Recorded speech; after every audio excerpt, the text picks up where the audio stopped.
Good afternoon Rupali ji, welcome. कुहारा मरूंगा फिर से स्वागत है आपका। बहुत बहुत स्वागत है। नाजिया, मनीषा, अभिषेक, वेलकम। नमस्ते कुहारा मरूंगा जी। Anshul, Ashish, Sarita ji, welcome, good afternoon. Angad, Saurabh, Yogendra, नमस्ते, स्वागत है। गाजर के हलवे का इनविटेशन, धन्यवाद।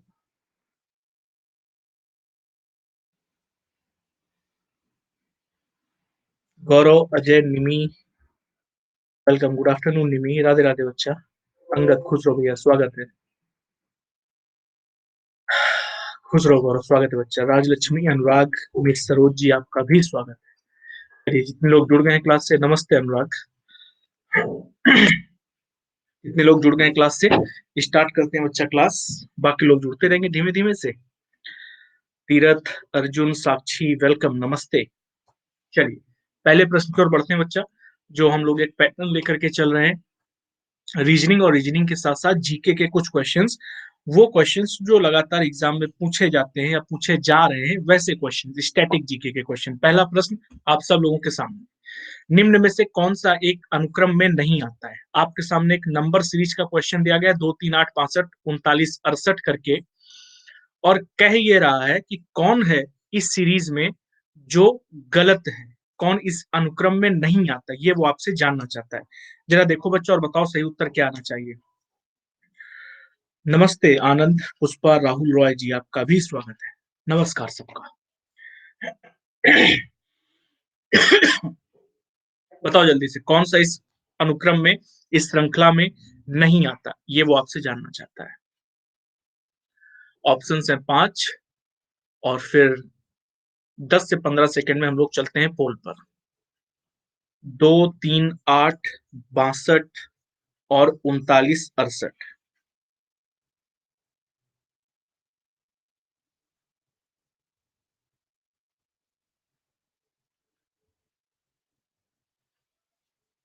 और ये रहा बच्चा आप सबके सामने पोल, जरा बताइए उत्तर क्या आएगा।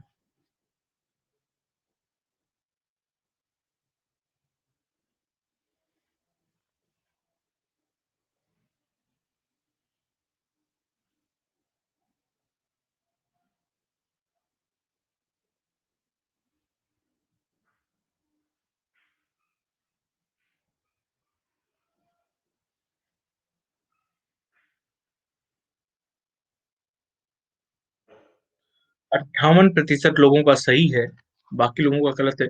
लॉजिक क्या लग रहा है, कुछ आइडिया है? 2 into 2 - 1, 3 into 3 - 1, 8 into 8 - 1, 63 होना चाहिए था। सेम डिजिट को मल्टीप्लाई करके -1 किया गया है।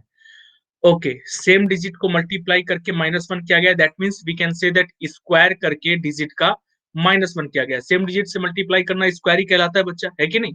और अगर स्क्वायर ही कहलाता है तो 2 से 3, 3 से 8, 8 से 62, 62 से 1900 और 3968 पर गए बच्चा। अगर तो शुरुआत में तो हमको ये लगता है कि 2 1 कम 2 प्लस का 1 3 हो रहा है, 3 दूनी 6 प्लस का 2 8 हो रहा है, ऐसा समझ में आता है। लेकिन उस हिसाब से 8 या 24 प्लस का 3 27 होना चाहिए था, जो संभव नहीं है यहाँ पर। तो दूसरी बात बच्चा क्या हो सकती है, ये 2 से 3 पर कैसे जा सकते हैं बच्चा? 2 से 3 पर अगर हम लोग जाते हैं या 3 से आगे बढ़ते हैं बच्चा, तो नजर क्या आ रहा है हम लोगों को, 2 का स्क्वायर माइनस का 1 करेंगे तो 3 आएगा ना। 3 का स्क्वायर माइनस का 1 करेंगे तो कितना आएगा, 8। 8 का स्क्वायर माइनस का 1 करेंगे तो 8 का स्क्वायर कितना होता है बच्चा, 64। -1 करने पर कितना आना चाहिए था, 63 आना चाहिए था, लेकिन यहाँ कितना लिखा हुआ है, 62। क्या ये लॉजिक सही है? तो बच्चा 63, अगला क्या होना चाहिए, 63 का स्क्वायर माइनस का 1। 63 का स्क्वायर कितना होता है, मल्टीप्लाई करोगे 63 को 2 बार या 63 का स्क्वायर निकालोगे तो कितना निकल करके आता है, 3969, यानी 3669, ये होता है 63 का स्क्वायर। और -1 करने पर इतना ही मिलेगा, 3968। यानी गलत कौन सा लिखा हुआ है इसमें से, गलत लिखा हुआ है 62, इसकी जगह 63 होना चाहिए था। तो प्रश्न का सही उत्तर क्या हो गया, ऑप्शन नंबर सी वाला। ठीक, बहुत बढ़िया, वेल डन। अगला प्रश्न आप सबके सामने, उत्तर बताइए क्या आएगा। प्रांजलि, वेलकम, नमस्ते बेटा। बताओ जल्दी से, लीप वर्ष में 366 दिन होते हैं। यदि इस वर्ष 1 जनवरी को मंगलवार है, तो इस वर्ष कुल कितने बुधवार होंगे? सही उत्तर क्या होगा?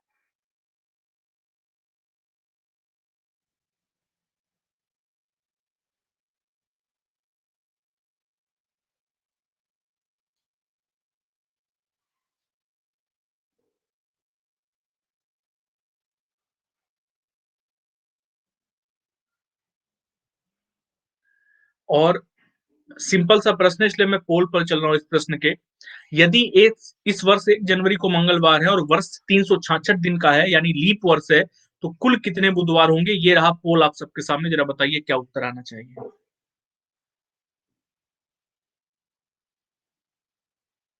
बहुत सारे लोग गलत करते हैं।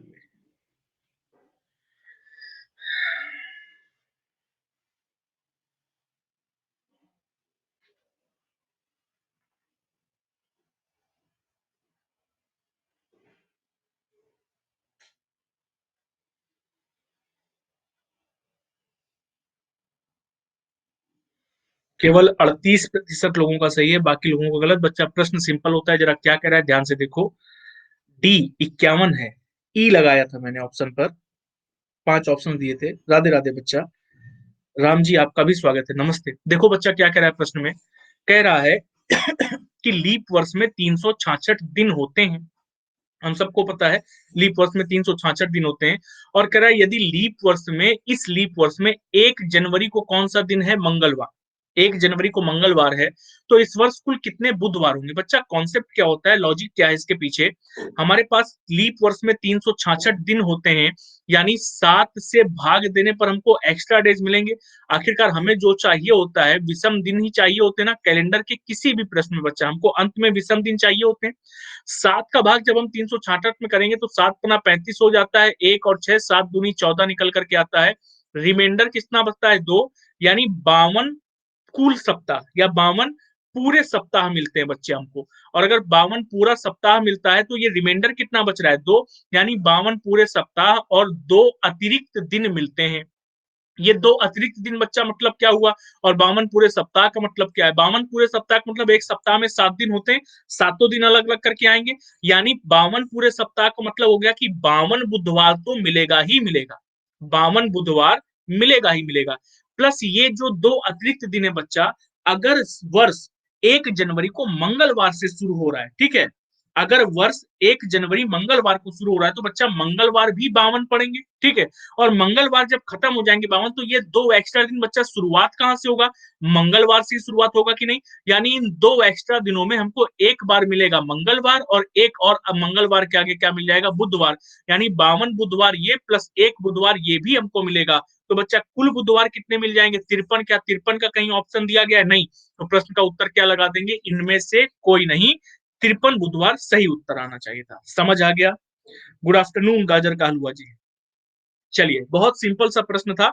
अगर इसी प्रकार से वो हमसे 365 दिन बोलता बच्चा, कि किसी वर्ष में 365 दिन है और 1 जनवरी को मंगलवार है, तो बुधवार कितने होंगे बच्चा? तो 365 का मतलब 52 पूरे सप्ताह मिलते और रिमाइंडर कितना मिलता? केवल 1।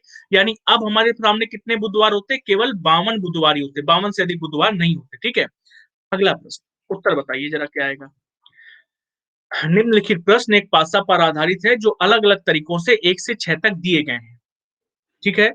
यदि 1, 2, 4 और 6 के समीप है, तो निम्नलिखित में से कौन सा कथन आवश्यक है, यानी कौन सा कथन सही होगा, ये वो आपसे जानना चाहता है। Good afternoon Govind, welcome. बहुत अच्छा प्रश्न है, सी सेट में पूछा गया। जरा देखो और बताओ सही उत्तर क्या आएगा। ऑप्शन है केवल 4, और मैं आपको समय पर देता हूं इसका पोल।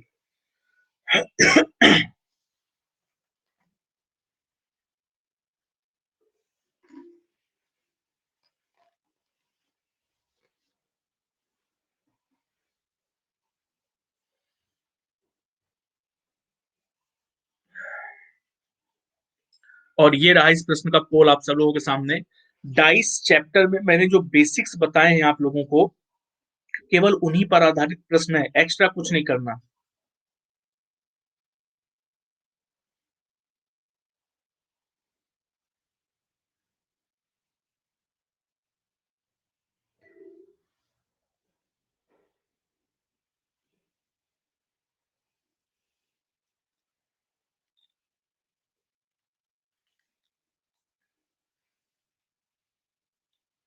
33% लोगों का सही है, बाकी सारे लोगों का गलत। बच्चा जरा ध्यान से समझना प्रश्न कह क्या रहा है हमसे। कह रहा है कि यदि 1 किसके समीप है? 2, 4 और 6 के समीप है। 1 यदि 2, 4 और 6 के समीप है, तो समीप होने का मतलब क्या है बच्चा? एक अगर 2, 4 और 6 के समीप है तो एक के अपोजिट में 2, 4 और 6 नहीं आ सकते। मैंने समीप या नियर बाई साइड का मतलब यही बताया आप लोगों को कि अगर बच्चा 1, 2, 4 और 6 के समीप है यानी नियर बाई साइड्स में, तो वो कभी अपोजिट में नहीं आएगा। इसका फिगर कैसा बनेगा? अगर मैं इसको डाइस में कन्वर्ट करना चाहूं तो इसका फिगर कैसा बनेगा बच्चा? या तो इसका फिगर ऐसा बन रहा होगा कि एक किसके समीप है बच्चा? 2 और 4 के, तो यहां पर मैंने एक रखा और ये किसके समीप है? 2 और 4 के समीप है। ये एक स्थिति बनेगी। दूसरी स्थिति बच्चा और क्या बनेगी कि एक किसके समीप है? 2, 4 और 6 के, तो एक बच्चा 2 और 4 के समीप हो गया। तो यहां पर अब मैं क्या बना सकता हूं? यहां पर बना सकता हूं 6 को, कि यहां पर क्या आ गया? 6, तो बच्चा 2 यहां पर, 6 यहां पर। अब इन दोनों साइड्स को जरा एक साथ देखो बच्चा, इन दोनों साइड्स में एक के समीप में कौन कौन है बच्चा? 2, 4 और इस तरफ क्या है? 6, यानी ये कभी अपोजिट में नहीं आएगा। अब हमारे सामने बचा क्या बच्चा? केवल 3 और 5 बचा है कि नहीं? अब अगर 3 और 5 बचा है हमारे सामने, तो 3 और 5 को रख कहां सकते हैं? या तो एक के नीचे बच्चा 3 होगा या तो 5 होगा, या एक के अपोजिट में 3 होगा या तो 5 होगा। इसके अतिरिक्त तो 3 और 5 कहीं पर भी नहीं आ सकते ना। या तो एक के नीचे होगा 3 और 5, या तो एक के अपोजिट में होगा 3 और 5। इतना लॉजिक समझ में आया कि नहीं प्रश्न का? पहले इतना बताओ। सच्चिदानंद, विनीत, अमित, वेलकम, नमस्ते। ठीक है। और अगर बच्चा इतना लॉजिक समझ में आ गया है कि एक के या तो नीचे 3 और 5 होगा या फिर एक के अपोजिट 3 और 5 होगा, उस स्थिति के आधार पर 2, 6 के विपरीत है क्या? इस कथन को निश्चित रूप से बता सकते हैं क्या? ठीक है, मैं समझा देता हूँ, दोबारा से समझा देता हूँ बच्चा। ठीक है। क्या कह रहा है प्रश्न में? जब 2, 6 के विपरीत है तो क्या 2, 6 के विपरीत निश्चित तौर पर आ सकता है? बच्चा अगर मैं फिगर बनाने जाऊंगा तो पहली बार में मैंने 2 और 4 को रखा है यहां पर। अच्छा, इसी फिगर को मैं इस तरफ बताऊं तो क्लियरली समझ में आ जाएगा। अभी देखना जरा ध्यान से।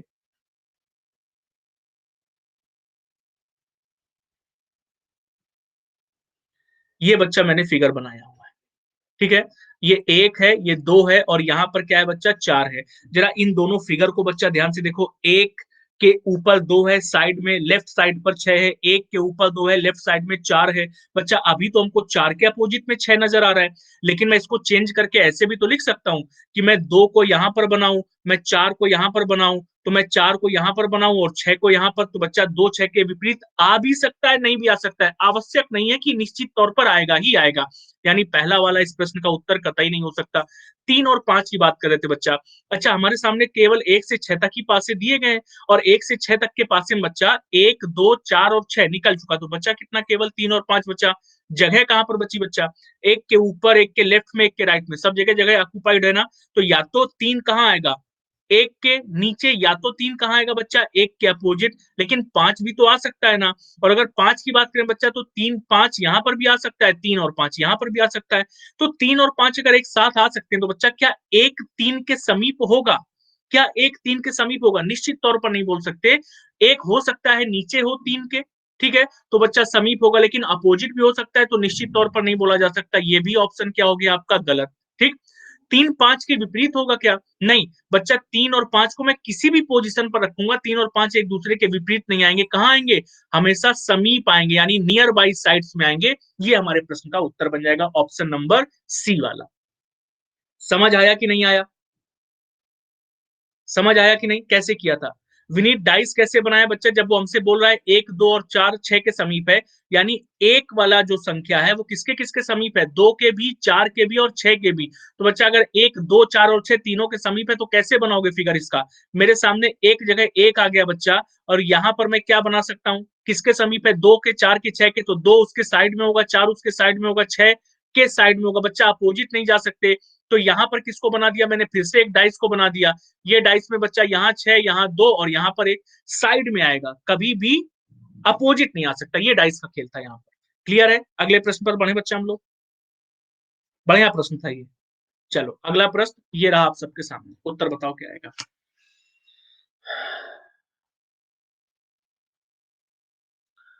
कोई बात नहीं बच्चा, उसको चलाओ, पटक के चलाओ, दौड़ा के चलाओ। शंकर संखवार जी, स्वागत है क्लास में आपका।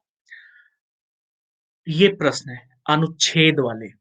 जैसे बच्चा निष्कर्ष निकाला जाता है ना, वैसे ही प्रश्नों में ये नए टाइप का प्रश्न है, जहां पर एक पैसेज हमको दिया जाता है, उस पैसेज को पढ़ करके पैसेज के मूल तत्व को पहचानना होता है। नए टाइप का प्रश्न है। जैसे आपसे जेल वार्डर के एग्जाम में कम से कम 15-20 क्वेश्चन पूछा था उसने सिचुएशन रिएक्शन का, अनुच्छेद का। वैसे ही प्रश्नों को आगे ध्यान में रख करके ये टॉपिक धीरे धीरे इंक्लूड कर रहे हैं आप लोगों के लिए। ठीक है, जरा बताइए सही उत्तर क्या आएगा। अनुच्छेद इस कथन का सबसे अच्छा समर्थन करता है कि सच्ची शिक्षा क्या है। आखिरकार सच्ची शिक्षा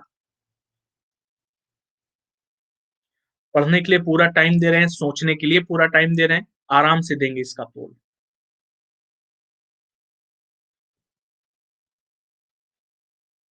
एक क्वेश्चन अभी कुछ दिन 3-4-5 दिन पहले मैंने कराया था ना, जहां पर कला वाला एक क्वेश्चन था, कला व्यक्ति की अंतरात्मा के साथ साथ कुछ ऐसा करके लिखा हुआ था। उसी प्रश्न का, उसी टॉपिक का प्रश्न है बच्चा।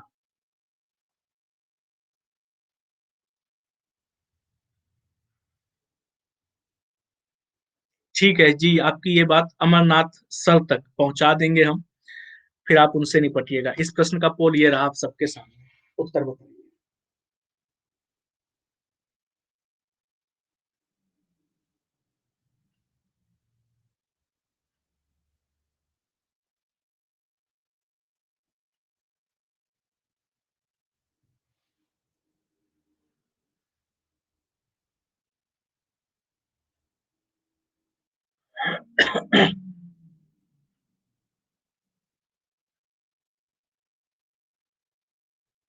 बयालीस प्रतिशत लोगों का फिर भी सही हुआ है, बहुत बढ़िया है, अच्छा प्रयास है। बच्चा देखो कह क्या रहा है प्रश्न में, प्रश्न के मूल तत्व को समझो जरा। मैं बताता हूं बच्चा। कह रहा है प्रश्न में, एकमात्र सच्ची सच्ची शिक्षा बच्चे की शक्तियों के माध्यम आती है। एकमात्र सच्ची शिक्षा बच्चियों के सॉरी बच्चे की शक्तियों के माध्यम आती है। यानी बच्चे को जो शक्ति, बच्चे को जो शिक्षा मिलती है, एक सच्ची शिक्षा बच्चे को मिलती है, वो किसके माध्यम से मिलती है? बच्चे की शक्तियों के माध्यम से आती है। जो यानी बच्चे को शक्तियां कहां से मिलती हैं उस सच्ची शिक्षा के लिए? जो उन सामाजिक परिस्थितियों की मांग से, जो उन सामाजिक परिस्थितियों की मांग से उत्तेजित होती है जिसमें वह रहता है। यानी बच्चा जिस समाज में रहता है, इन मांगों के माध्यम से वह एकात्मता के सदस्य के रूप में कार्य करने के लिए, यानी पूरा डेडिकेटेड होकर के, पूरी तरह से फोकस होकर के कार्य करने के लिए, उसके कार्यों और अनुभवों की मूल संकीर्णताओं से उभरने के लिए। इस लाइन का मतलब क्या है? कोई कार्य छोटा नहीं होता। व्यक्ति या बच्चा अगर किसी को झाड़ू लगाते हुए देखता है तो उसके मन में हीन भावना पैदा हो सकती है कि ये छोटा कार्य कर रहा है। ठीक है, एक व्यक्ति किसी को बढ़िया सा रेस्टोरेंट चलाते हुए देखता है तो उसके मन में ख्याल आता है कि हमको ऐसा बनना चाहिए। ये संकीर्णताओं का उदाहरण हो गया कि हमारी सोच कितनी संकीर्ण है। काम कोई भी छोटा नहीं होता बच्चा, ठीक। तो उसके कार्यों और अनुभवों की मूल संकीर्णताओं से उभरने के लिए और खुद को उस समूह जिससे वह संबंधित है, कौन, समाज के कल्याण का विचार करने के लिए प्रेरित होता है। ठीक। अब जब इस पूरे स्टेटमेंट को हम बच्चा पढ़ते हैं तो इस पूरे स्टेटमेंट में एक बच्चे को सच्ची शिक्षा देने के लिए बताया गया है कि एक बच्चे को सच्ची शिक्षा मिलती कैसे। बच्चा, बच्चे को सच्ची शिक्षा या किसी भी व्यक्ति को सच्ची शिक्षा केवल किताबों से नहीं मिल सकती, उसको व्यावहारिक ज्ञान से ही सच्ची शिक्षा मिल सकती है। व्यावहारिक ज्ञान उसको कहाँ से मिलता है? व्यावहारिक ज्ञान उसको मिलता है उस समाज में जहां वो रहता है। ठीक है, समाज में अगर आप गरीब हैं तो आपको अलग नजरिए से देखा जाएगा, आप अमीर हैं तो आपको अलग नजरिए से देखा जाएगा। आप गरीब होकर के बहुत अच्छे काम करते हैं लेकिन समाज आपकी वैल्यू कभी नहीं करता। आप अमीर होकर के भले जुआ खेलते हो, शराब पीते हो, गलत काम करते हो, लेकिन जब आप निकलेंगे तो 4 लोग आपसे नमस्कार करेंगे। ठीक। बच्चा इस मानसिकता के साथ में, ये जो संकीर्ण मानसिकता है समाज की, उसके आधार पर किसी बच्चे को अच्छी शिक्षा या सच्ची शिक्षा कैसे मिल सकती है? तो बच्चा, सच्ची शिक्षा व्यक्ति को तभी मिल सकती है जब बच्चा अपने कार्यों और अनुभवों को आत्मसात करे। ठीक है, लेकिन कार्यों और अनुभवों को आत्मसात करने के लिए बच्चा, उसको समाज में रहने की आवश्यकता पड़ेगी कि नहीं पड़ेगी? समाज के साथ संवाद करने की आवश्यकता पड़ेगी कि नहीं पड़ेगी? उसी प्रकार से तभी प्राप्त होगी यदि बच्चा शारीरिक रूप से मजबूत होगा, नहीं, इसका कोई मतलब नहीं बनता। वो हमसे कह रहा है कि कथन का सबसे अच्छा समर्थन करता है कि सच्ची शिक्षा कैसे मिलती है आखिरकार। हमारे स्कूलों में उपलब्ध नहीं कराई जाती। बच्चा, स्कूलों में जो शिक्षा उपलब्ध कराई जाती है वो किताबी ज्ञान होता है, ठीक, व्यावहारिक ज्ञान नहीं। ये भी गलत हो जाएगा। छात्रों के आत्म केंद्रित दृष्टिकोण से आती है बच्चा। वो छात्र या छात्रा की बात नहीं कर रहा है, वो सामान्य रूप से किसी बच्चे की बात कर रहा है, उस बच्चे की सच्ची शिक्षा के बारे में बात कर रहा है। तो बच्चा ये भी क्या हो जाएगा गलत, बचा क्या, सामाजिक स्थितियों के साथ संवाद के माध्यम से आती है। बच्चा जब जिस समाज में रहता है उस समाज में अलग अलग प्रकार की चीजों को देखता है, लोगों की मानसिकताओं को देखता है, वहां से उसके अंदर शिक्षा आती है, ना कि किताबी ज्ञानों से आती है बच्चा। ठीक, तो प्रश्न के सही उत्तर के आधार पर सबसे अच्छा समर्थन कौन कौन सा स्टेटमेंट करता है कि सामाजिक स्थितियों के साथ संवाद के माध्यम से सच्ची शिक्षा आती है। ये हमारे प्रश्न का उत्तर हो गया। प्रश्न का तत्व तो समझ में आया कि आखिरकार किसी प्रश्न को कैसे करना होता है, अनुच्छेद वाला जो प्रश्न होता है बच्चा। नहीं, फिलहाल किसी कॉलेज में नहीं पढ़ा था मैं। चलिए, तो आगे इस तरह के और कई सारे प्रश्नों को कंटिन्यू करेंगे, मतलब मैं कोशिश करूंगा हर दूसरे तीसरे दिन इस तरह के प्रश्नों को सेट में लाने की। अगले प्रश्न पर बढ़ते हैं बच्चा, इसका उत्तर बताइए क्या आएगा। पिछले वाले प्रश्न का उत्तर था, ऐसा क्यों लगा सरोज जी आपको।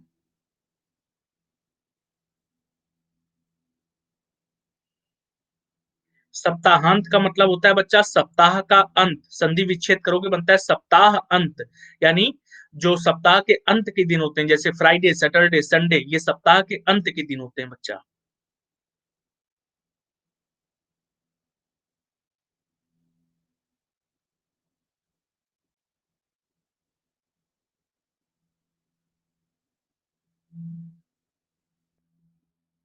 उभयनिष्ठ का मतलब होता है सेम, ठीक है, यानी समान, कॉमन। ये केवल और केवल व्यावहारिक ज्ञान की वजह से है सरोज, केवल और केवल व्यावहारिक ज्ञान या ऑब्जर्वेशंस बोल सकते हैं बेहतर तरीके से। सिंपल सा प्रश्न है और कई बार करा चुके हैं इस तरह के प्रश्नों को, कारण और प्रभाव वाले प्रश्नों को। ये रहा पोल आप सब लोगों के सामने, जरा उत्तर बताइए क्या आएगा भैया प्रश्न का।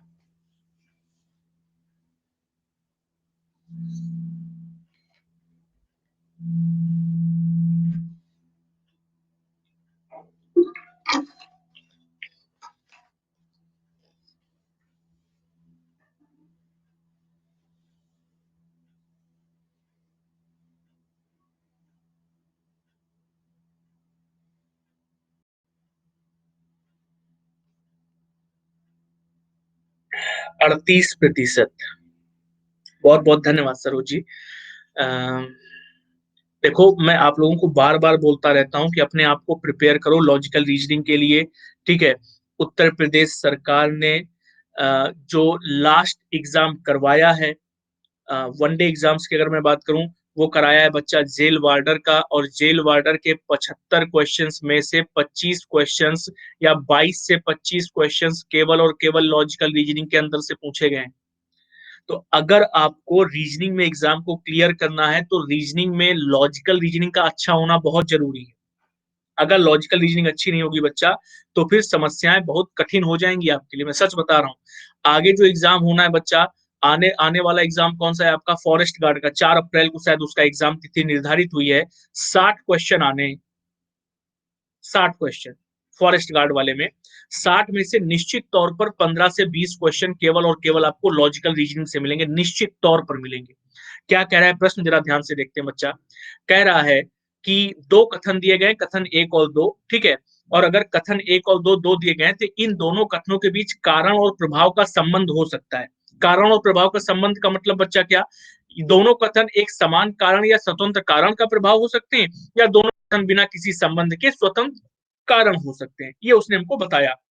पहला उसने स्टेटमेंट हमको क्या दिया है, सप्ताहांत में यानी सप्ताह के अंत में कई लोगों ने धार्मिक स्थल का दौरा किया, ठीक है।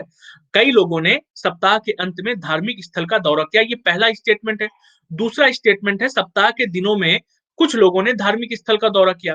बच्चा दोनों ही अगर स्टेटमेंट्स को हम देखते हैं तो एक चीज हमारे सामने कॉमन आ रही है, धार्मिक स्थल।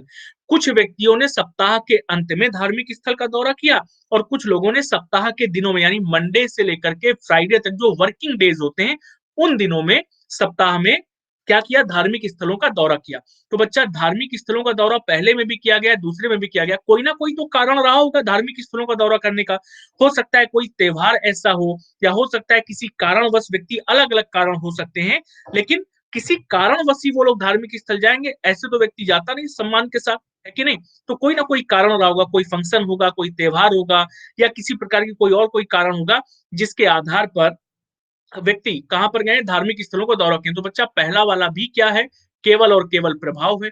दूसरे वाले में भी दौरा किया गया, तो दौरा किया गया तो किसी कारणवश किया गया बच्चा, ये भी क्या होगा? प्रभाव। अब दोनों तो है प्रभाव, यानी ऑप्शन नंबर 1 और 2 नहीं हो सकता, स्वतंत्र कारण है ये भी नहीं हो सकता। स्वतंत्र कारणों के प्रभाव है या उभयनिष्ठ कारणों के प्रभाव, इन दोनों में से कोई एक ऑप्शन होगा। बच्चा अगर स्टेटमेंट को ध्यान से पढ़ते हो तो आपको नजर आता है दोनों ही कंडीशंस में धार्मिक स्थलों का दौरा किया गया है। और अगर धार्मिक स्थलों का दौरा किया गया तो बच्चा धार्मिक स्थलों का दौरा करने के लिए हमेशा कॉमन एग्जाम्पल, कॉमन कारण होता है, ठीक है? कॉमन एग्जाम्पल या कॉमन रीजन होता है वहां धार्मिक स्थलों का दौरा करने के लिए। व्यक्ति अलग अलग उद्देश्यों के साथ नहीं जाता। व्यक्ति अगर धार्मिक स्थल पर जाता है, चाहे वो मस्जिद जा रहा हो, मंदिर जा रहा हो या चर्च जा रहा हो या फिर गुरुद्वारे जा रहा हो, उसका उद्देश्य एक होता है ईश्वर के दर्शन करना और अपना एक उद्देश्य और होता है कि अपने मन की बातें कहना जाकर के, यही उद्देश्य होता है ना बच्चा। तो ये किसका स्वतंत्र कारणों का प्रभाव होगा? नहीं, किसका कारण होगा? उभयनिष्ठ या समान कॉमन कारणों का प्रभाव होगा। तो प्रश्न का सही उत्तर क्या हो जाएगा? केवल और केवल ऑप्शन नंबर ई वाला।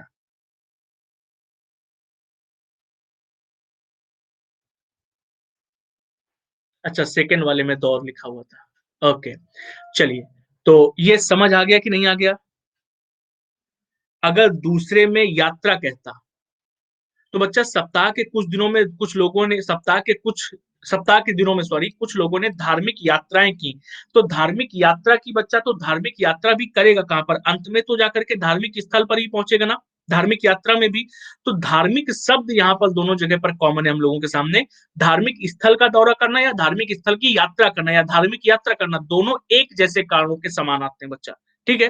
तब प्रश्न का उत्तर कहां पर पहुंचेंगे? ई वाले पर पहुंचेंगे। चलो अगला प्रश्न, उत्तर बताओ क्या आएगा।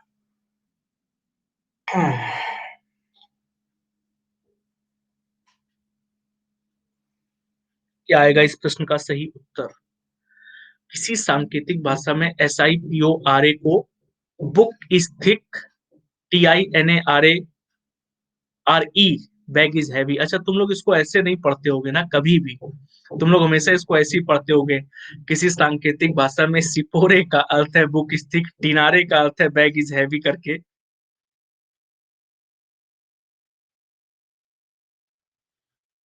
चलो बताओ जल्दी से इस प्रश्न का उत्तर क्या आएगा।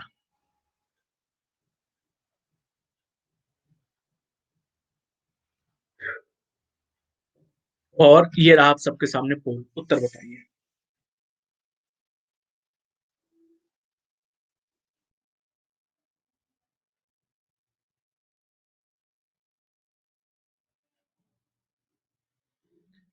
फॉरेस्ट गार्ड वाले 60 क्वेश्चन का सीरीज लेकर के आए, ठीक है बच्चा? थोड़ा सा समय दो हमको, उसके क्वेश्चंस बनाने पड़ेंगे हमको, और फिर फॉरेस्ट गार्ड वाली सीरीज को स्टार्ट करते हैं, ठीक है? पीईटी का भी सिलेबस डिजाइन हो गया है, न्यूज में मैंने देखा, पढ़ा अखबार में। पीईटी जो आपका ग्रुप सी की भर्तियों के लिए यूपी जो पीईटी का एग्जाम कराने जा रहा है वो भी शायद अप्रैल में ही होगा आपका, उसका भी सिलेबस डिजाइन कर लिया गया है। और उस सिलेबस के आधार पर 100 क्वेश्चंस आपसे पूछे जाएंगे, नेगेटिव मार्किंग भी होगी, 2 घंटे का पेपर होगा। और उसमें सारी चीजें आपसे पूछेगा। जीएस पूछेगा आपसे, जीएस पूछने के साथ साथ आपसे जीएस के साथ साथ मैथ, हिंदी और रीजनिंग, ये चारों सब्जेक्ट उसमें पूछे जाएंगे। हाँ, मैथ्स 8 लेवल की आएगी, प्रारंभिक गणित आएगी उसमें, ज्यादा एक्स्ट्रा लेवल का एडवांस मैथमेटिक्स पर नहीं जाएंगे। अच्छा, क्या कह रहा है बच्चा प्रश्न, जरा इसको भी ध्यान से देख लेते हैं। कह रहा है दैट इज इंटरेस्टिंग का क्या अर्थ होगा? ठीक है, किसका कोड निकालना है हमको? दैट इज इंटरेस्टिंग का। तो हमको दैट का, इज का और इंटरेस्टिंग का कोड पता चल जाए, बस इतना सा काम होगा हमारे सामने। बच्चा दैट क्या कहीं पर कॉमन मिल रहा है? बुक इज थिक, हमारे सामने स्टेटमेंट कितने हैं? बुक इज थिक पहला स्टेटमेंट है, बैग इज हैवी दूसरा स्टेटमेंट है, इंटरेस्टिंग बुक ये तीसरा स्टेटमेंट, और दैट बैग ये चौथा स्टेटमेंट। 4 स्टेटमेंट दिए गए हैं बच्चा, ठीक है? कहीं पर हमको दैट कॉमन मिल रहा है क्या? तो दैट हमको कहीं पर भी कॉमन नहीं मिल रहा है। हाँ, बैग हमको कॉमन मिल रहा है, bag is heavy and that bag. तो बच्चा दूसरे और चौथे को मर्ज करेंगे तो हमको बैग और बैग कॉमन मिल रहा है। बैग और बैग में बच्चा कॉमन क्या मिल रहा है? फिर आगे बढ़ते हैं कोड में, तो देखो टीआई यहाँ पर भी है, टीआई यहाँ पर भी है, यानी दैट का कोड हमारे सामने टीआई टीआई नहीं, ये तो नहीं मिल रहा है बच्चा टीआई। और भी हमको कहीं पर दिया है क्या? डीई भी दिया हुआ है। जरा और कॉमन देखते हैं सबसे पहले, तो बच्चा बुक इज थिक में और बैग इज हैवी में हमको क्या क्या कॉमन मिल रहा है? बुक इज थिक और बैग इज हैवी में हमको इज कॉमन मिल रहा है ना, इज यहाँ पर भी है और इज यहाँ पर भी है। अब दोनों का अगर हम यहाँ पर रिलेशन निकालते हैं तो क्या मिलता है? SIPO RA और TINA RA और RE क्या मिला? कॉमन। यानी इज का कोड बच्चा हमारे सामने क्या है? इज का कोड हो गया RE। उसी प्रकार से इंटरेस्टिंग का कोड अगर निकालेंगे हम लोग, तो इंटरेस्टिंग कहां पर मिल रहा है बच्चा? ये इंटरेस्टिंग लिखा हुआ है ना, book is thick interesting book. तो बच्चा पहले और तीसरे को अगर हम लोग मर्ज कर लें तो बुक और बुक कॉमन है, कोड में क्या कॉमन है? SI और SI। ये हमको कॉमन मिल रहा है कि नहीं मिल रहा है? SI और SI अगर कॉमन मिल गया तो बच्चा यहाँ पर केवल क्या बच्चा? इंटरेस्टिंग, ठीक। और यहाँ पर केवल क्या बच्चा? KA। तो इंटरेस्टिंग का कोड क्या हो गया? इंटरेस्टिंग का कोड हम लोगों के सामने आ गया बच्चा KA। अब हमारे सामने क्या बच्चा है यहाँ पर? हैवी बचा हुआ था। अच्छा, बैग इज हैवी में से बच्चा इज निकल चुका था ऑलरेडी हम लोगों के सामने। बैग को अगर हम और निकाल देते हैं तो बैग को निकालने पर बच्चा हमको क्या कॉमन मिलता है? बैग का कोड TI और TI कॉमन निकल गया। तो क्या बच्चा हमारे सामने? केवल दैट बचा ना, और दैट के लिए बच्चा यहाँ पर एक कोड बचा DE। यानी दैट का कोड क्या हो जाएगा? DE हो जाएगा।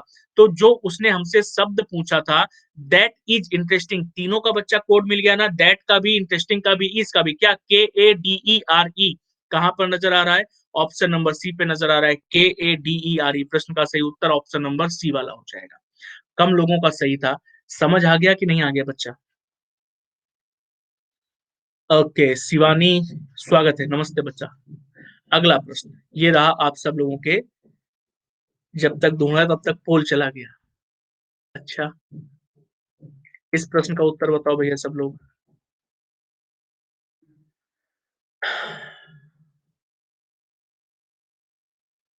बताइए उत्तर क्या आएगा। बहुत ही सिंपल प्रश्न है, 2 लाइन का सीटिंग अरेंजमेंट का क्वेश्चन है। और आप लोगों को अभी अभी सुबह 9:30 बजे वाली क्लास में 10-10 लाइन वाले सीटिंग अरेंजमेंट के क्वेश्चंस करवा करके आ रहे हैं। तो ये आपके सामने कुछ भी नहीं है, कुछ भी नहीं। उत्तर बताओ जल्दी से।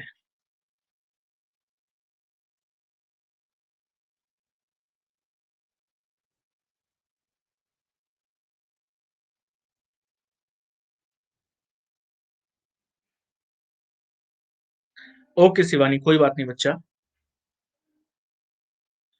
बी के ठीक बाईं ओर कौन खड़ा है? ये पूछ रहा है आपसे, बी के ठीक बाईं ओर कौन खड़ा है।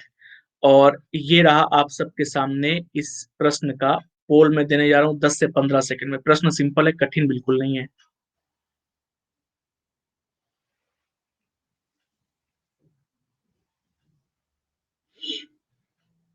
और ये रहा आप सबके सामने पोल, बताइए जरा उत्तर क्या आएगा।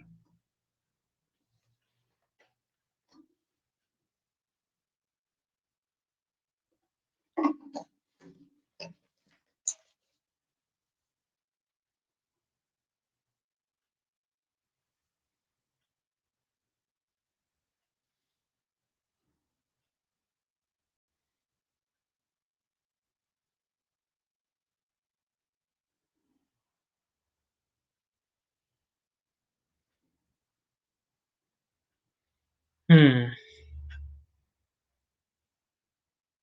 एक सिंपल सा प्रश्न है, लेकिन गलत बहुत सारे लोगों ने किया है।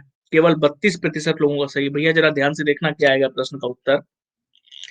कह रहा है 6 बच्चे, ठीक है। हाँ पोल हो गया सरिता जी। पूछो बच्चा क्या डाउट है। देखो क्या कह रहा है प्रश्न में हमारे सामने, कह रहा है 6 बच्चे BD C MJ और K को 3 में से 2 समूहों में विभाजित किया गया है। यानी टोटल बच्चा कितने लोग हैं? 6, और 3-3 के 2 समूहों में इनको विभाजित किया गया है। 2 पंक्तियों में इस तरह खड़ा होने के लिए तैयार किया गया है कि एक पंक्ति में एक बच्चा दूसरे पंक्ति के एक बच्चे के ठीक सामने आएगा, ठीक है। अच्छा, इस आधार पर बच्चा हमारे सामने मतलब 2 पंक्तियां हैं, ये 2 पंक्तियां हो गई। और इन 2 पंक्तियों में बच्चा 3-3 करके 3-3 बच्चे खड़े हुए हैं, ठीक है। और कैसे खड़े हुए हैं? कि ऐसे खड़े हुए हैं बच्चा कि दोनों पंक्तियों के बच्चे एक दूसरे के क्या है? विपरीत हैं। अब यहां से इनको अरेंज करना शुरू करते हैं। कह रहा एम किसी भी पंक्ति के अंत में नहीं है, एम किसी भी पंक्ति के अंत में नहीं है। तो एम दोनों पंक्तियों में कहीं पर भी रखें, बीच में ही रखें। तो बच्चा यहां पर मैंने एम को रख लिया, एम बीच में है, दोनों पंक्तियों में से कहीं किनारे पर नहीं होगा। और जे के दाएं है। बच्चा अगर ये जे के दाएं है तो जे कहां पर होना चाहिए? कौन? एम है जे के दाएं। तो बच्चा अगर मैं एम को यहां बनाया हूं साउथ की ओर देखते हुए, तो जे को मुझे यहां बनाना पड़ेगा। उसी कंडीशन में जे के दाईं ओर बच्चा एम आएगा। फिर क्या बोला है, जो सी के सामने बच्चा, जो किसके लिए आता है, सेकेंड पर्सन, यानी कौन है, जे।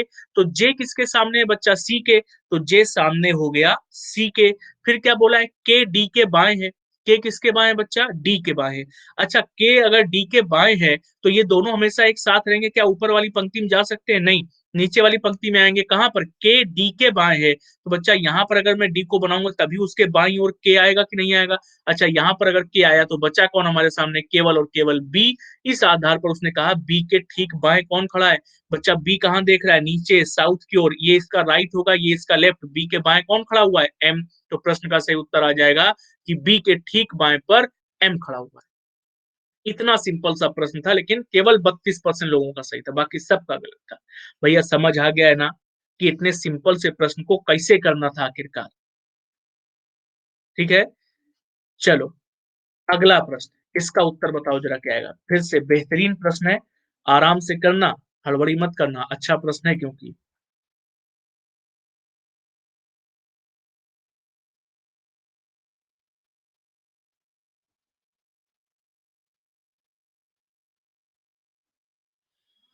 मनीषा आनंद और श्री नरसिम्हा शंकर पाठक जी, स्वागत है आप लोगों का क्लास में।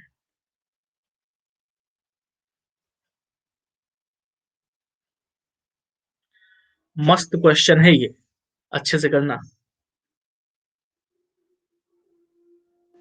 नमस्ते नरसिम्हा शंकर जी। कौन यह दर्शाता है कि जे एफ का बेटा है, ये पूछ रहा है आपसे। तरीका मैं बता चुका हूं आप लोगों को ऑलरेडी, कैसे करते हैं इस तरह के प्रश्नों को।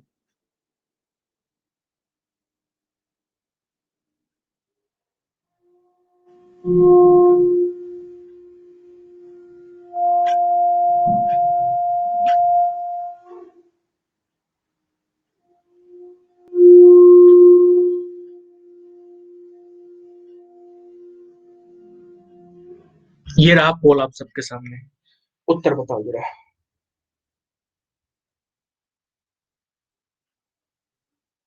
बहुत बढ़िया।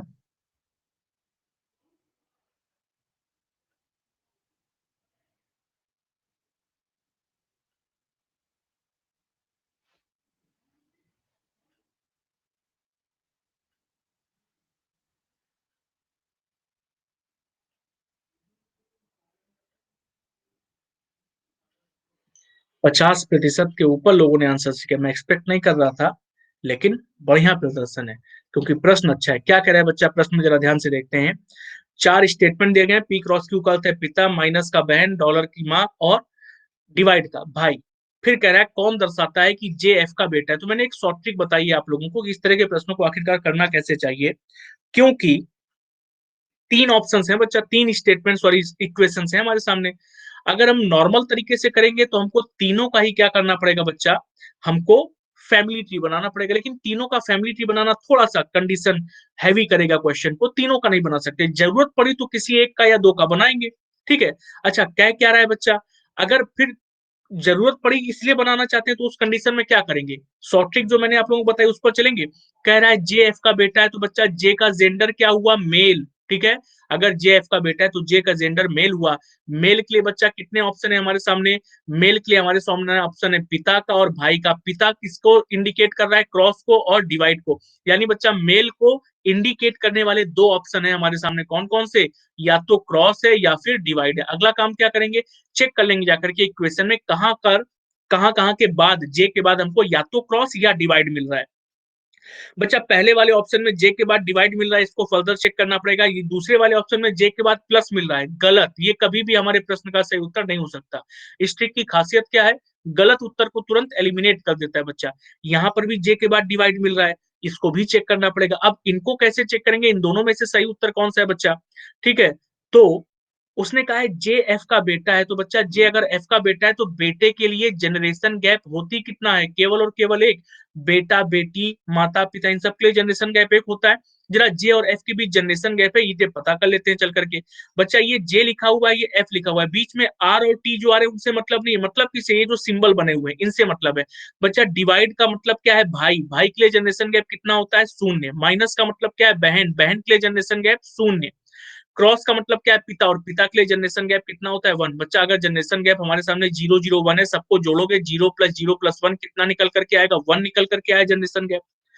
दैट डजंट मीन्स कि बच्चा ये हमारे प्रश्न का उत्तर हो गया, हमको दूसरा वाला भी चेक करना पड़ेगा क्योंकि ऑप्शन में दिया गया है। ठीक है, डिवाइड का मतलब फिर से बच्चा 0, माइनस का मतलब फिर से 0, क्रॉस का मतलब फिर से 1, यहाँ पर भी जनरेशन गैप कितना आ गया, 1 आ गया। इसलिए मैंने बोला था कि प्रश्न अच्छा है, क्योंकि साधारणतया हमारे सामने अब इन दो ऑप्शंस में से किसी एक में जनरेशन गैप 1 आती, किसी एक में ना आती, लेकिन यहाँ जब दोनों में ही जनरेशन गैप बच्चा 2 आ गए तो हमारे पास कोई रास्ता नहीं बचा अब सिवाय इसके कि हमको फैमिली ट्री बनाना पड़ेगा। उसमें भी खेल हो सकता है बच्चा, और आगे बढ़ते हैं, जरा फैमिली ट्री बना करके देखा जाए, किसका, पहले वाले का। जे डिवाइड आर, डिवाइड का मतलब बच्चा क्या है, भाई, यानी पहले वाले का जब हम फिगर बनाएंगे तो जे भाई हो जाएगा, किसका भाई हो जाएगा, आर का। ठीक, और अगर जे भाई आर का, माइनस का मतलब क्या बच्चा, तो माइनस का मतलब है बहन, आर क्या है, बहन है किसकी, टी की बहन है। और क्रॉस का मतलब क्या है, पिता, यानी टी किसका पिता है बच्चा, एफ का पिता है। और जैसे ही मैंने देखा कि टी एफ का पिता है बच्चा, क्या इस स्थिति में जे एफ का बेटा हो सकता है, कभी भी नहीं। जे तो एफ का चाचा है, यानी पहला वाला इसका उत्तर नहीं हो सकता कभी भी। दूसरा चेक करेंगे बच्चा, दूसरे वाले फिगर को बनाएंगे तो फिर से क्या बनेगा, जे भाई है एम का, एम बहन है एन की, और एन क्या है, पिता हो जाएगा एफ का। फिर से जे क्या होगा, चाचा आएगा एफ का। यानी पूरा प्रश्न मजेदार था, अंत तक हमसे मेहनत करवाना चाहता था, और प्रश्न का उत्तर क्या निकल करके आएगा, इनमें से कोई नहीं। इसलिए इतना मजेदार प्रश्न था।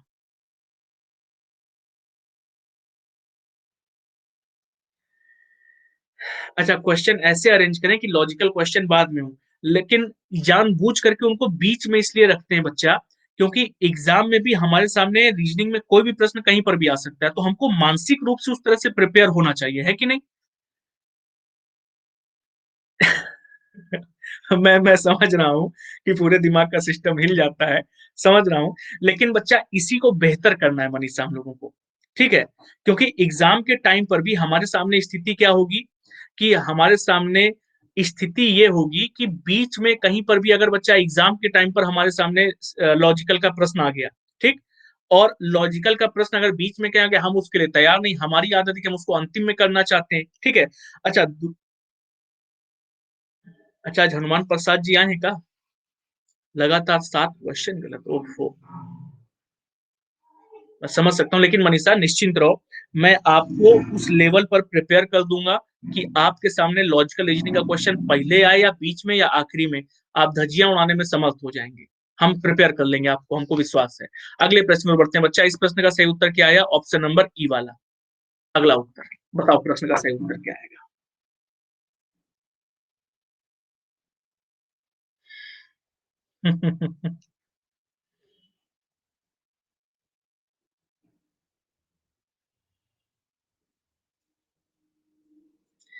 तो बढ़िया प्रश्न है, ये भी मजेदार प्रश्न है, ध्यान से करोगे नहीं तो खेल जाएगा प्रश्न आपके साथ में। मजेदार प्रश्न है, जरा उत्तर बताओ क्या आएगा इसका। तब तक हम स्कोर देख लें कितना हो गया। कुछ, हाँ, एक विकेट गिरा दिए आखिरकार ये लोग, धन्य हो गए ये लोग आज।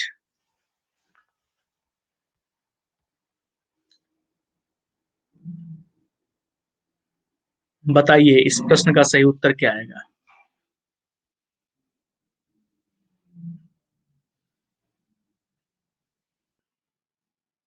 आशुतोष यादव जी, स्वागत है क्लास में आपका।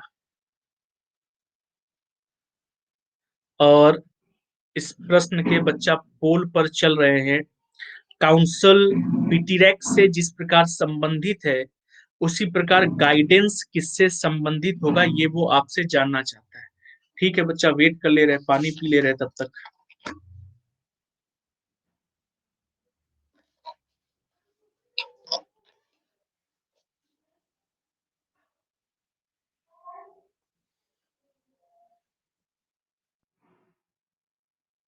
और ये रहा आप सबके सामने पोल, कोडिंग डिकोडिंग को उसने एनालॉगी के फॉर्म में दिया हुआ है।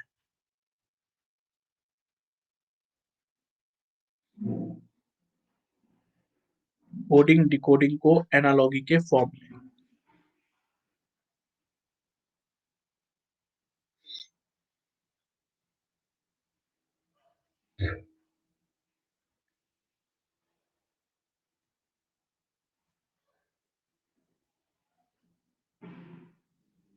ओके, केवल 47% लोगों का सही, बाकी लोगों का गलत। बच्चा जरा ध्यान से देखना, 48% लोगों का।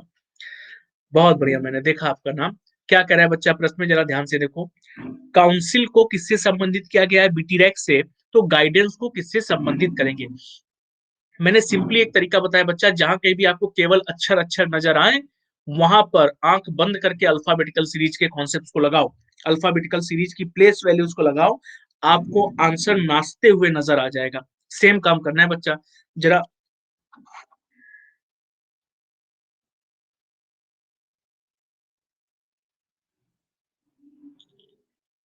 जरा ध्यान से देखो क्या करना पड़ा हम लोगों को बच्चा। प्लेस वैल्यूज के आधार पर चलते हैं। प्लेस वैल्यूज बच्चा 3 है, 15, 21, 14, 19, 5 और 12 है। ठीक है, प्लेस वैल्यूज हैं। सी से बच्चा कहां पर जा रहे हैं, बी यानी माइनस का कितना है, 1 है। एल से कहां पर जा रहे हैं, के यानी माइनस का कितना है, 1, यानी पहले और अंतिम अक्षर में क्या किया गया, माइनस का 1 किया गया। बच्चा बीच के अक्षरों को जरा उठाओ, बीच के अक्षरों को जरा उठाएंगे तो मैं अलग से बना करके लिख देता हूं ताकि प्रॉपरली नजर आ जाए कि आखिरकार चल क्या रहा है। ठीक है, यहां से बच्चा जरा देखो कहां जा रहे हैं, ओ से आई जा रहे हैं, कितना, 15 से 9 हो रहा है। यू से कहां पर जा रहे हैं बच्चा, 21 से 20 पर जा रहे हैं। ठीक, फिर एन से कहां पर जा रहे हैं बच्चा, 14 से कहां पर जा रहे हैं, 9 पर जा रहे हैं। ठीक है, फिर एस से आर माइनस का 1, ई से कहां पर जा रहे हैं बच्चा, 5 से 1 पर जा रहे हैं। जरा ध्यान से देखो क्या चल रहा है। 15 से 9 डिफरेंस कितने का है, 6 का। 14 से 9 डिफरेंस कितने का है, 5 का। 5 से 1 डिफरेंस कितने का है बच्चा, 4 का। यानी सी से बी कैसे गए हैं, माइनस का 1। ओ यू से टी कैसे गए हैं, माइनस का 1। एस से आर कैसे गए, 19 से 18, माइनस का 1। और एल से के, माइनस का 1। बच्चा ये चल रहा है कि नहीं चल रहा है। अब इस आधार पर जब हम प्रश्न को चेक करते हैं सही से, तो हमारे सामने बच्चा लॉजिक क्या निकल करके आता है। लॉजिक ये निकल करके आता है कि -1, -1, -1 अल्टरनेट पर चल रहा है। और बीच में क्या चल रहा है बच्चा, -6, -5, -4, इस प्रकार से बीच में चल रहा है। यानी दो अलग अलग सीरीज चल रही है बच्चा। कौन कौन सी, एक सीरीज में अल्टरनेट पे हमको -1, -1, -1 करना है, दूसरी सीरीज में -6 से स्टार्ट करके नीचे जाना है, -5, -4 आ गया और होता तो -3, ऐसे जाते बच्चा। ठीक, उस आधार पर गाइडेंस का जब कोड निकालेंगे बच्चा तो कैसे निकाला जाएगा। गाइडेंस का कोड बच्चा G-1 करेंगे, कितना आना चाहिए, F। और U -6 करना है बच्चा। U में कितना करना है, -6। 21 -6 कितना होता है, 15। क्या आ जाएगा बच्चा, O आ जाएगा। I-1 करेंगे, कितना आएगा, H। D -6 किया तो बच्चा अगली बार क्या करोगे, -5, -5 करो या D से पीछे जाओ। सी आता है, बी आता है, ए आता है, फिर जेड और फिर वाई। पांचवें स्थान पर कौन आ रहा, वाई। यानी डी की जगह बच्चा क्या आएगा, वाई आएगा। फिर ए से -1 जेड। एन -5 कर चुके, माइनस का 4 बच्चा, 14 -4 कितना होता है, 10, यानी कि जे। सी -1 बी बच्चा, ई से क्या करोगे, -3। 5 से -3 2, यानी कितना आएगा, B. F O H Y Z J B B, कहां पर नजर आया, ऑप्शन नंबर बी में बच्चा नजर आ रहा है। प्रश्न का सही उत्तर हो गया। आसान नहीं है प्रश्न कतई। बेहतर जानते हैं आप लोग कि आसान प्रश्न नहीं लाते आप लोगों के लिए।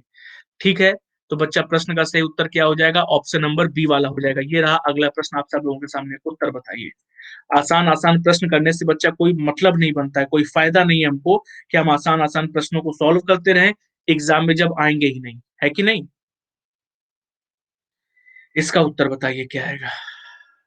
मजदूर का संबंध श्रम से उसी तरह है जैसे उद्यमी का संबंध। बच्चा ये रहा पोल आप सबके सामने, ये तो सिंपल है, खैर आसानी से कर लेंगे आप। उत्तर बताओ जल्दी।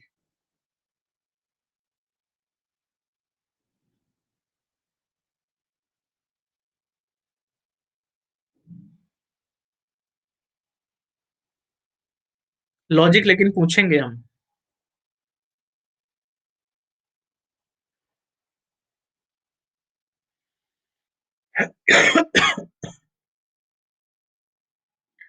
68% लोगों का सही है, बाकी सारे लोगों का गलत।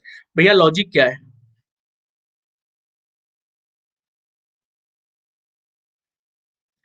लॉजिक क्या है जल्दी बताओ। मजदूर का संबंध श्रम से जैसे है, उद्यमी का संबंध वैसे ही लाभ से कैसे हुआ। कौन सा लॉजिक लगा करके ऑप्शन नंबर डी पर टिक कर दियो, बताओ, जानना चाहते हैं। बताओगे या नहीं बताओगे, या अंधी लगाए हो सब।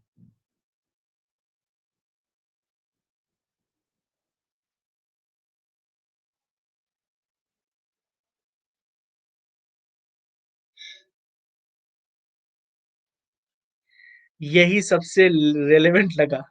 ठीक है, शब्द नहीं है। अच्छा। अच्छा ठीक है भैया। व्यापारी लाभ लेता है, एग्जैक्टली राम जी ने जो बात बोली है वो एग्जैक्ट बात है बच्चा। यहाँ पर संबंध किससे, कमाने से है। कोई मजदूर व्यक्ति कैसे कमाता है बच्चा, ठीक है, उसको, मजदूर को कमाता कैसे बच्चा, जब तक वो श्रम नहीं करेगा, मेहनत नहीं करेगा, मजदूरी नहीं करेगा, उसको कमाई नहीं हो सकती। ठीक, तो जैसे मजदूर का संबंध श्रम से है, कमाई के माध्यम से, वैसे ही बच्चा उद्यमी कैसे कमाता है। उद्यमी तो पैसा इन्वेस्ट करता है, जितना इन्वेस्ट किया उतने उसके पास आ गया, तो उसकी कमाई क्या हुई, नील, जीरो बटे सन्नाटा। उद्यमी को लाभ जब होता है बच्चा, तब उसकी कमाई होती है। तो जैसे मजदूर की कमाई होती है श्रम करने से, वैसे ही उद्यमी की कमाई कैसे हो बच्चा, बिजनेसमैन की कमाई कैसे होती है, लाभ करने से होती है। यानी प्रश्न का सही उत्तर क्या हो जाएगा, डी वाला हो जाएगा। ठीक है, आजकल के उद्यमियों को बोल सकते हैं कि ऋण लेकर के कमाते हैं। ठीक है, हाँ, बिल्कुल सही लॉजिक था। अगर यही सोचा है तो एकदम सही लॉजिक था। बच्चा ऋण लेकर के कमाते हैं, लेकिन भागना पड़ता है ना फिर उसके बाद में, तो ऋण लेकर के कमाया नहीं जाता है बच्चा, वो तो कर्ज है हमारे ऊपर, हमको उसको डेब्ट को पे करना होगा। ब्याज से नहीं, कर्ज से नहीं। कैसे उद्यमी कैसे समझाएगा, उद्यमी समझाएगा लाभ के माध्यम से। कैसे, लाभ के माध्यम से कमाएगा। प्रश्न का सही उत्तर डी वाला हो गया। अगला प्रश्न, जल्दी से उत्तर बताइए, इसके बाद चलते हैं। अच्छा, टाइम हो गया है, इस प्रश्न का जल्दी से उत्तर बताओ, फिर हम लोग चलते हैं फटाक से जो स्टैटिक जीके वाले प्रश्न हम लोग करते हैं उन पर चलते हैं, उन मजेदार प्रश्नों को भी करते हैं। इस प्रश्न का बस जल्दी से उत्तर बताइए हमको।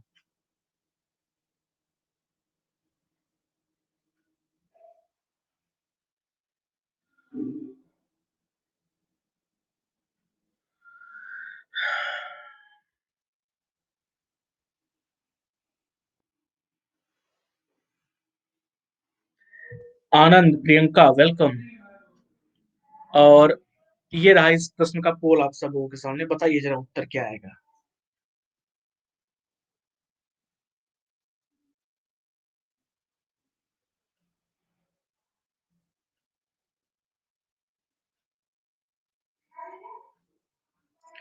इतना ज्यादा उत्तर, बहुत सही।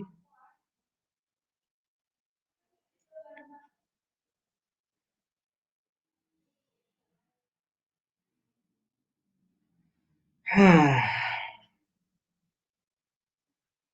50% लोग केवल बोले हैं कि ऑप्शन नंबर सी वाला गलत है। 21% लोगों का सही है। इसका लॉजिक ना पूछें।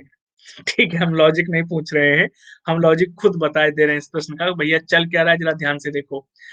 अब बीच की संख्या में देखो ब्रैकेट लगा हुआ है, तो निश्चित तौर पर है कि बीच की संख्या में ही कोई ना कोई लॉजिक होगा। ठीक है, बीच की संख्या में ब्रैकेट ना लगाता तो फिर भी हमको समस्या होती कि यार लॉजिक कहाँ पकड़े जा करके। लेकिन अभी तो हमारे सामने सीधा स्पष्ट है, क्लियर है पूरी तरह से कि 47 ब्रैकेट में है, 52 ब्रैकेट में है। ठीक है, तो यहां पर हमारे सामने ब्रैकेट वाली संख्या से बच्चा कोई ना कोई खेल चलेगा। जरा ध्यान से देखो, 4 तिया 12, 7 तिया 21, भाग देने पर कॉमन संख्या, 5 दूनी 10, 2 दूनी 4, भाग देने पर कॉमन संख्या मिल रही कि नहीं मिल रही। हाँ, बहुत बढ़िया प्रांजलि। उसी हिसाब से बच्चा 64 में अगर हम एक का भाग दें तो 64, और 6 का भाग 24 में दें तो क्या समान संख्या मिली, नहीं।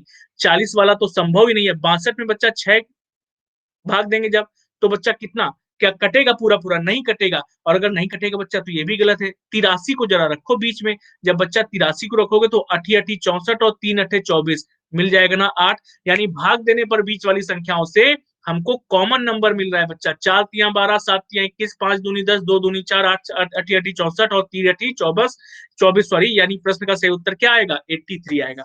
आ गया समझ में। चले अगले प्रश्न पर। अब बच्चा अगले प्रश्न पर चलते हैं। समय कम बचा है, हम लोगों को 5 क्वेश्चन का टारगेट पूरा करना है स्टैटिक जीके का। ठीक है, पहला प्रश्न ये रहा आप सबके सामने। इनमें से संपूर्ण कंप्यूटर प्रणाली के लिए संप्रेषण नियंत्रण करता है कौन। Which among these does communication control to the entire computer system. Which among these does communication control to the entire computer system, ये आपसे जानना चाहता है। And poll is here for all of you. बताइए सही उत्तर।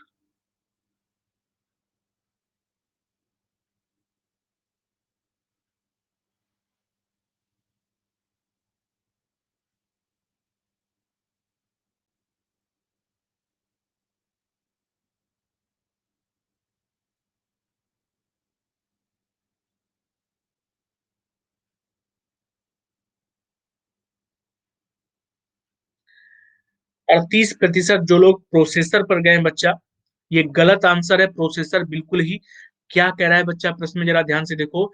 इनमें से संपूर्ण कंप्यूटर प्रणाली के लिए संप्रेषण यानी कंप्यूटर के जो अलग अलग पार्ट्स लगे होते हैं, जो अलग अलग कंपोनेंट्स होते हैं बच्चा, कंप्यूटर के कंपोनेंट्स को आपस में कम्युनिकेट करने का काम कौन करता है, उनको आपस में कम्युनिकेट करवाने का काम कौन करता है कि यहाँ पर इस पर्टिकुलर काम के लिए तुमको आगे बढ़ना है, इस पर्टिकुलर काम के लिए तुमको आगे बढ़ना है, वरना तो सब कहेंगे कंप्यूटर में नहीं नहीं ये काम आया है हमको करना है, ठीक है, ये काम आया हमको करना है, हमको यही काम करना है, ठीक है।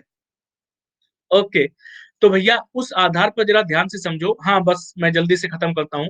उस आधार पर जरा ध्यान से समझो बच्चा, मदरबोर्ड आपके सिस्टम का एक कंपोनेंट होता है जिसमें सारी चीजें लगी होती हैं, यानी प्रोसेसर, रैम, रोम, हार्ड डिस्क और रजिस्टर, बसेस, ये सारी चीजें किसमें लगी होती हैं? ये सारी चीजें आपके मदरबोर्ड में लगी होती हैं। और इसी मदरबोर्ड का काम होता है बच्चा इन सभी कंपोनेंट्स के बीच में, ठीक है, इन सभी कंपोनेंट्स के बीच में कम्युनिकेशन करना कि किसको कौन सा काम करना है, कौन सा काम कब किया जाएगा, ठीक है। तो प्रश्न का सही उत्तर क्या होगा? मदरबोर्ड, ऑप्शन नंबर ए वाला, ठीक।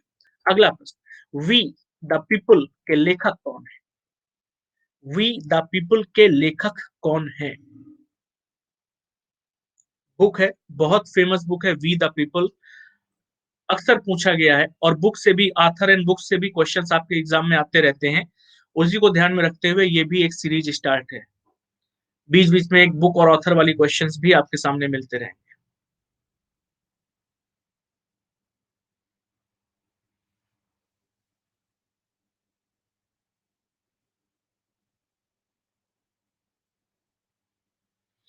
हम्म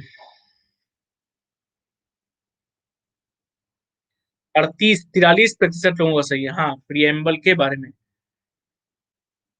नहीं नहीं, we the people of India, और we the people of India कहाँ पर रखा जाता है बच्चा? हमारे कॉन्स्टिट्यूशन कॉन्स्टिट्यूशन की प्रस्तावना में है, उसमें पूरा पढ़ा जाता है हम भारत के लोग।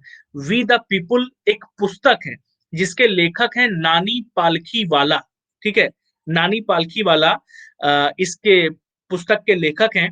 पूरा नाम इनका था बच्चा नानी आद्रेसिर पारखी वाला, ठीक है, नानी आद्रेसिर पारखी वाला, ये इनका पूरा नाम है।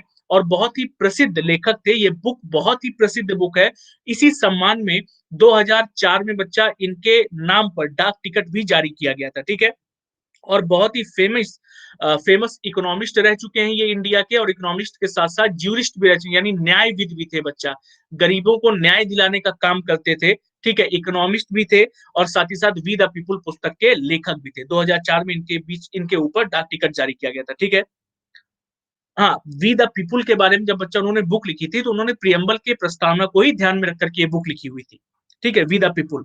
तो प्रस्तावना को चूंकि ध्यान में रख करके इन्होंने बुक लिखी हुई है, इस वजह से उसको लेकर के बहुत डिटेल में डिस्कशन किया गया इनकी बुक में, ठीक। ये चीजें ध्यान रखना बच्चा, इकोनॉमिस्ट भी थे, न्यायविद भी थे, 2004 में इनके ऊपर डाक टिकट भी जारी हो चुका है। ये जो एडिशनल इन्फॉर्मेशन देते हैं ना, इसको नोट करके रख लो। अगला प्रश्न, हिंदी रंगमंच दिवस कब मनाया जाता है? हिंदी रंगमंच दिवस कब मनाया जाता है? ये रहा आप सबके सामने उत्तर बताइए।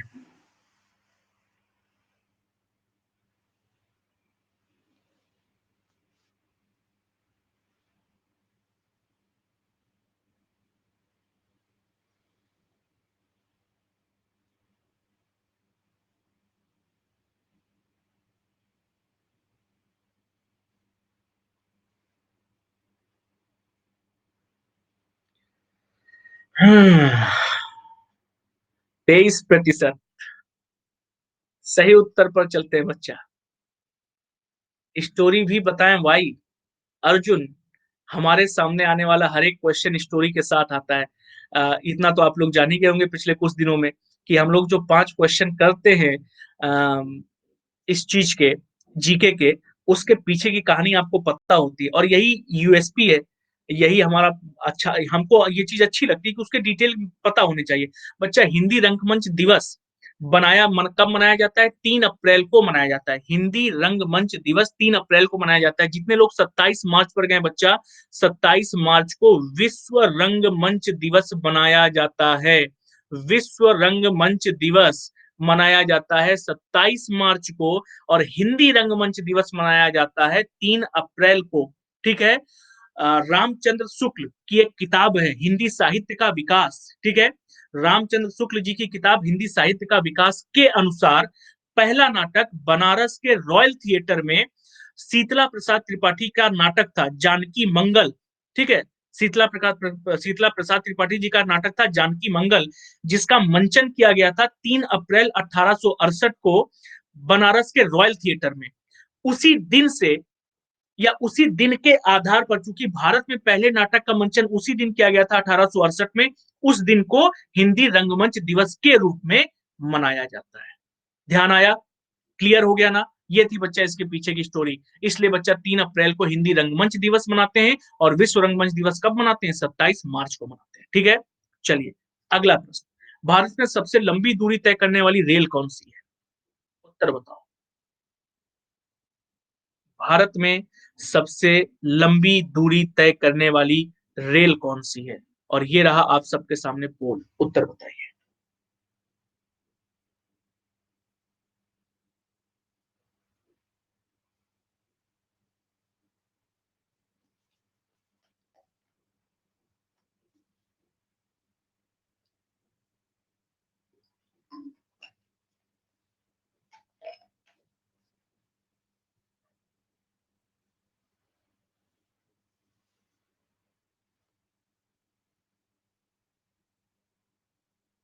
48% सही उत्तर है। बच्चा, भारत में सबसे लंबी दूरी तय करने वाली रेलगाड़ी का नाम है विवेक एक्सप्रेस। कश्मीर से कन्याकुमारी तक नहीं चलती है बच्चा। ठीक है। भारत में सबसे लंबी दूरी तय करने वाली रेलगाड़ी का नाम है विवेक एक्सप्रेस, जो डिब्रूगढ़ से कन्याकुमारी तक जाती है। कहां से? डिब्रूगढ़ से कन्याकुमारी तक। ठीक है। 2011-12 के बजट में इसका प्रावधान किया गया था। 2013 से ये चलना शुरू हुई थी। किस उपलक्ष्य में? स्वामी विवेकानंद जी के 150वीं जन्मशती के अवसर पर, जन्म दिवस के अवसर पर इस ट्रेन का शुभारंभ किया गया था, उनको श्रद्धांजलि के तौर पर। ठीक है। 150वीं जयंती थी 2013 में स्वामी विवेकानंद जी की। तब तत्कालीन रेल राज्य मंत्री ने 2011-12 के बजट में इसका शुभारंभ किया था। डिब्रूगढ़ से कन्याकुमारी तक चलती है, साथ ही साथ पूरे विश्व में हाँ, तभी इस रेलगाड़ी का नाम विवेक रखा गया था बच्चा, क्योंकि स्वामी विवेकानंद जी के बचपन का नाम क्या था? विवेक था। ठीक है। दूसरी बात, ये जो विवेक एक्सप्रेस है बच्चा, डिब्रूगढ़ से कन्याकुमारी तक चलती है।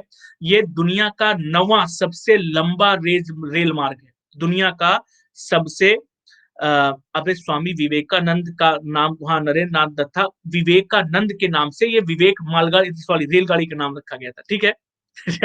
9वां दुनिया का सबसे लंबा रेल मार्ग है। ठीक है। अंतिम प्रश्न बच्चा आज की क्लास का, ये रहा आप सबके सामने। भारतीय महिला बैंक की स्थापना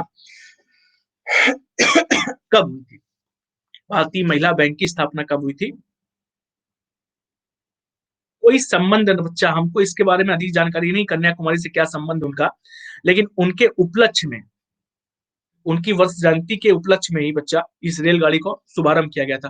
भारतीय महिला बैंक की स्थापना कब हुई थी? ये रहा पोल आप सबके सामने, उत्तर बताइए।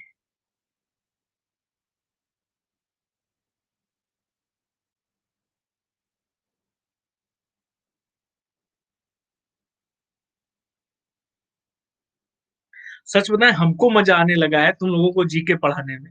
हमको मजा आने लगा है।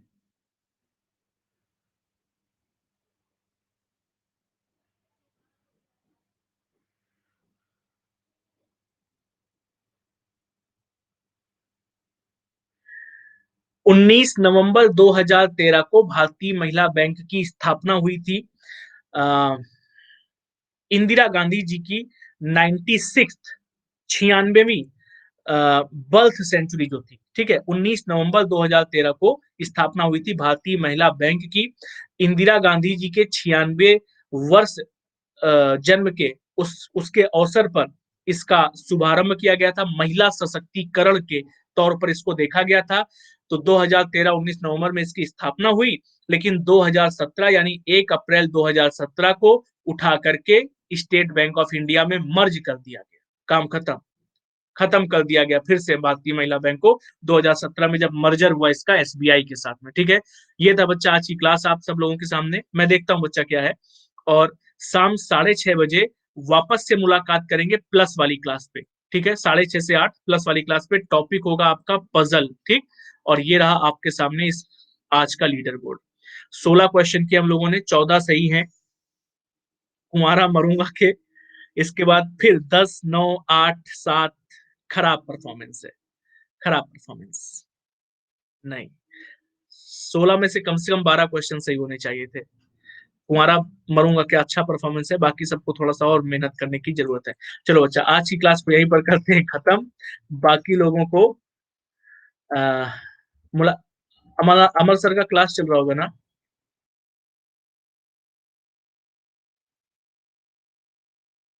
धन्यवाद प्रांजलि।